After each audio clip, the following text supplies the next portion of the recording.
Hello everyone, কেমন আছো সবাই? আশা করছি সবাই ভীষণ ভালো আছো। তো থাম্বনেলে তোমরা যেটা দেখেছো যে আজ কিন্তু আমি একটি হেরিকেন তৈরি করে দেখাবো। অনেকে কিন্তু তোমরা লণ্ঠনও বলে থাকো। আর এগুলো কিন্তু এক সময় আমাদের ভীষণই কাজের ছিল। আজ হয়তো এই আধুনিকতার যুগে এগুলোর কাজ সেরকম হয় না, তবে আমাদের স্মৃতির পাতায় এর মর্ম কিন্তু আজও রয়ে গেছে। তো তোমরা দেখতেই পেলে যে আমি কিন্তু এখানে একটি খালি হজমোলার কৌটো আর কি ব্যবহার করেছি।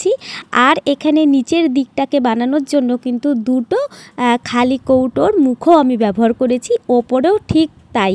তো এরকম টাইপের শেপের মুখোগুলো আমাদের ঘরে প্রত্যেকেরই হয়তো থাকে, সেগুলোই তোমরা ব্যবহার করবে যদি বানাতে চাও। আর এখানে কিন্তু আমি আমার পুরনো চুড়ি দিয়ে মাঝের যে ক্রস অংশটা সেটা তৈরি করেছি, আর উপরের হ্যান্ডেলটাও কিন্তু আমি তৈরি করে নিয়েছি প্লাস দিয়ে আর কি একটু বেঁকিয়ে বেঁকিয়ে দিয়ে।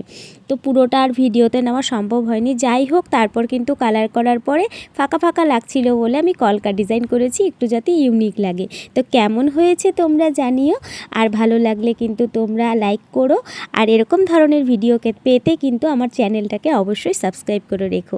তো সকলে ভালো থেকো, সুস্থ থেকো, টাটা সকলকে।